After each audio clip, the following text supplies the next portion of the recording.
बार हनुमान जी की कुंडली में आ गया शनि। हनुमान जी बैठे थे राम सेतु रामेश्वरम में बैठ करके राम सेतु का दर्शन कर रहे थे, राम जी का चिंतन कर रहे थे।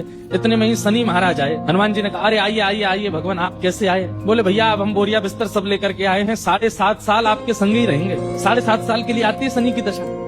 हनुमान जी बोले बहुत बढ़िया, बहुत दिन हो गए अकेले रहते रहते, बढ़िया एक कंपनी मिल जाएगी, आ जाओ। तो शनि महाराज बोले आपके कौन से अंग में विराजू मैं? बोले आपको जो बढ़िया लगता हो वहां बैठ जाओ। बोले ऊपर आप हमारे इसलिए नहीं आ सकते क्योंकि हमारा सर्वांगीण अंग राम से अंकित है, राम के ऊपर हम बैठने नहीं देंगे, हमारे इष्ट हैं वो। तो शनि बोले हम कहाँ बैठे? बोले काम करो आप हमारी पूंछ पे बैठ जाओ, ये पूंछ खाली बैठी है, बढ़िया है, लहराते रहोगे पूरे दिन, बैठ जाओ। शनि की दशा हनुमान जी की पूंछ पे बैठ गई। हनुमान जी महाराज बोले मैं अपने नित्य क्रम कर सकता हूँ जो मैं रोज करता हूँ? बोले हाँ आप करिए। हनुमान जी का तो नियम था, राम सेतु का दर्शन करके फिर पूरी पृथ्वी की परिक्रमा करते थे। हनुमान जी गए महाराज पृथ्वी परिक्रमा करने, कभी पहाड़ों पे कूद जाएं, कभी समुद्र के भीतर चले जाएं, कभी आकाश में उड़ जाएं, कभी पाताल में चले जाएं, कभी आकाश में तीनों लोगों के दर्शन करके आ जाएं, साकेत प्रणाम करके कभी अयोध्या पहुंच जाएं, फिर एक संगी हिमालय पे पहुंच जाएं, वहां जाकर के फिर कभी किसी ऋषि को प्रणाम करने चले जाएं। हनुमान जी टिक टिक ना वो तो घूमते ही रहते हैं। यत्र यत्र रघुनाथ कीर्तनम तत्र तत्र कृतमस्तकांजलि।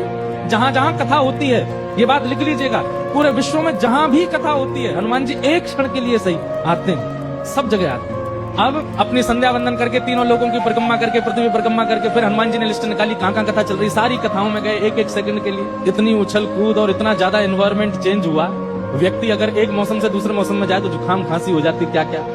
ये तो कभी तो चले जाते हैं 40 डिग्री सेल्सियस में, कभी -40 में पहुंच जाते हैं, कभी आकाश में चले जाते हैं, कभी रसातल में पाताल में पहुंच जाते हैं। 7 घंटे बाद श्री हनुमान जी महाराज गंगा जी के तट पर आकर के जैसे ही बैठे, शनि महाराज लुढ़क करके गिर पड़े। बोले हाथ जोड़े तुम्हारे भैया, नहीं रहना हमको आपके साथ, आप अकेले ही रहो, नहीं रह पाएंगे। बोले 7 घंटे में आपने हमारी हालत कर दी, 7 साल में तो आप शनि पर ही शनि चढ़ा दोगे। तो हनुमान जी महाराज बोले भैया देखो एक बात हमारी सुनो, जिनके सिर पर राम ग्रह लगा हो, जिनके सिर पर कृष्ण ग्रह लगा हो, भूल करके भी वहां मत चले जाना, नहीं तो शनि की 7.5 शनि पे उल्टी हो जाएगी। तब से श्री शनि महाराज कभी किसी कृष्ण भक्त पर, कभी किसी राम भक्त पर, शनि नहीं कोई ग्रह नहीं आता।